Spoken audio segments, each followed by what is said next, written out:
आज हम एक ऐसे एक्सप्लेनर में गोता लगाने वाले हैं जो भारत में हाल ही में सामने आए सबसे हैरान करने वाले ब्यूरोक्रेटिक विवादों में से एक की पूरी पोल खोलता है। ये मध्य प्रदेश का एक ऐसा मामला है जिसने पूरे देश का ध्यान अपनी ओर खींच लिया है। हम इस विवाद की एक एक परत को खोलेंगे और समझेंगे कि आखिर ये पूरा मामला क्या है, कहां से शुरू हुआ और क्या वाकई सिस्टम के अंदर की जानकारी का फायदा निजी मुनाफे के लिए उठाया गया।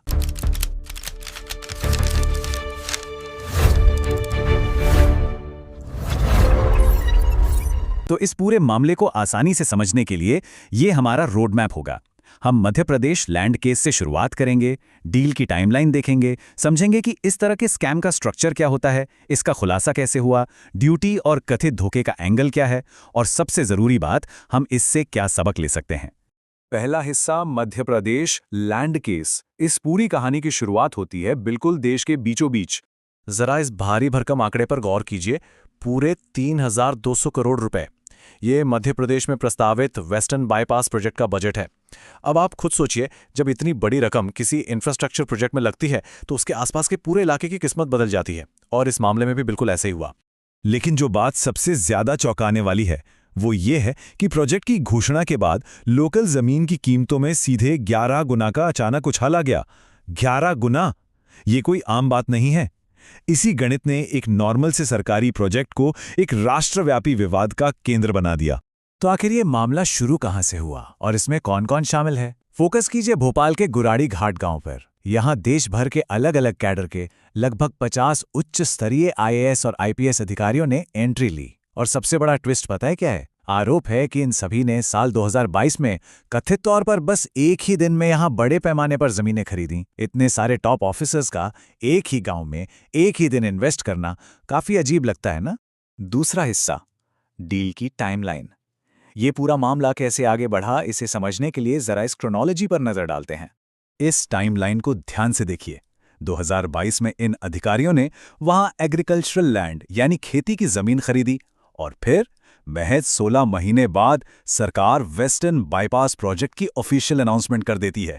ये जो 16 महीने का छोटा सा गैप है ना, यही शक की सबसे बड़ी वजह है। इसी के चलते आज इन प्रॉपर्टीज पर चौतरफा जांच की मांग उठ रही है। अब इस फर्क को देखिए। बाईपास अप्रूव होने से पहले जो जमीन सिर्फ 82 रुपए प्रति वर्ग फुट के भाव पर खरीदी गई थी, बाईपास की न्यूज आते ही उसकी कीमत सीधे 3,000 रुपए प्रति वर्ग फुट तक पहुंच गई।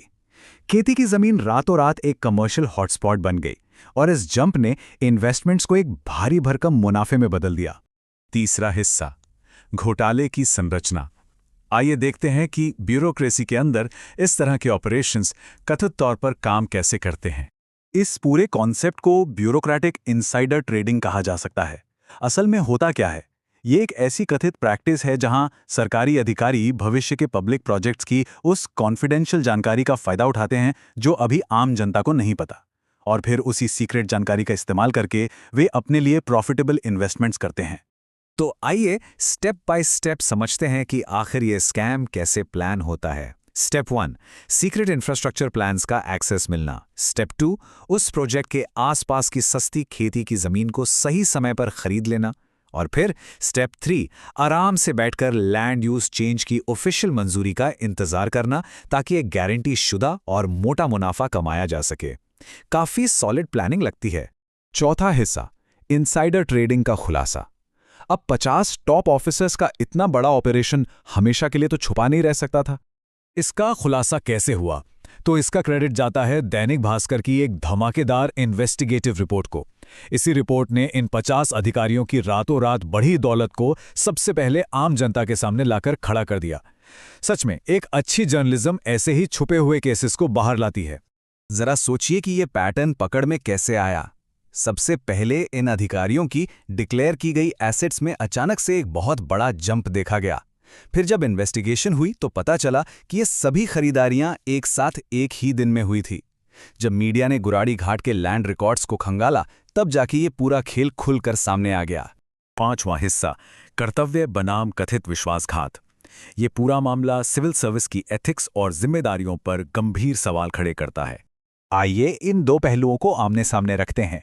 एक तरफ है प्रशासनिक शपथ जो कहती है कि पब्लिक इंटरेस्ट में पूरी ट्रांसपेरेंसी के साथ काम करना है, और दूसरी तरफ हैं ये गंभीर आरोप जो इशारा करते हैं कि अपनी ऑफिशियल पोजीशन और कॉन्फिडेंशियल डेटा का यूज पर्सनल फायदे के लिए किया गया। बिना किसी का पक्ष लिए देखा जाए तो यहाँ एक बहुत बड़ा एथिकल टकराव है। इसके साथ ही हमें गवर्नमेंट की zero tolerance against corruption policy को भी याद रखना होगा। अभी हाल ही में इसी सख्त पॉलिसी के चलते भ्रष्टाचार के आरोपों में सीनियर आईएएस अधिकारी पद्मा जायसवाल को डिसमिस कर दिया गया। मतलब साफ है, सिस्टम के भीतर ड्यूटी में लापरवाही या भ्रष्टाचार के बहुत सीरियस और रियल परिणाम होते हैं। तो अब यहाँ एक बहुत ही महत्वपूर्ण सवाल उठता है, क्या 50 अधिकारियों द्वारा एक ही दिन जमीन खरीदना और फिर वहीं से बाईपास का निकलना सिर्फ एक लकी कोइंसिडेंस है, या फिर यह अपने प्रशासनिक कर्तव्य के साथ किया गया एक गहरा सिस्टमैटिक धोखा है? इस टाइमलाइन को देखकर आप खुद अंदाजा लगा सकते हैं। आखिरी हिस्सा, सबक और जन जागरूकता। इस पूरी कंट्रोवर्सी से परे कुछ बेहद जरूरी सबक हैं जो हमें सीखने चाहिए। हमें आगे के लिए क्या सावधानी बरतनी चाहिए? अहम टेकअवेज ये हैं। पहला, हर इंफ्रास्ट्रक्चर प्लानिंग में पूरी ट्रांसपेरेंसी होनी चाहिए। दूसरा, जब भी लैंड यूज में अचानक कोई बदलाव हो तो उसकी कड़ी जांच बहुत जरूरी है। और तीसरा, पब्लिक सर्वेंट्स को जो अपनी संपत्ति डिक्लेयर करनी होती है उस पर लगातार एक्टिव नजर रखी जानी चाहिए। जन जागरूकता ही हमारी सबसे बड़ी ताकत है। और आखिर में जरा सोचिए, अगर वो लोग जिन्हें सिस्टम की रखवाली के लिए बनाया गया है वही कथित तौर पर अपने फायदे के लिए तिजोरी की चाबियों का इस्तेमाल करने लगें, तो आम जनता के भरोसे को कौन बचाएगा? ये एक ऐसा सवाल है जो इस एक्सप्लेनर के खत्म होने के बाद भी हमारे दिमाग में गूंजना चाहिए। इस चर्चा में साथ जुड़ने के लिए शुक्रिया। बस ऐसे ही जागरूक रहिए और सवाल पूछते रहिए।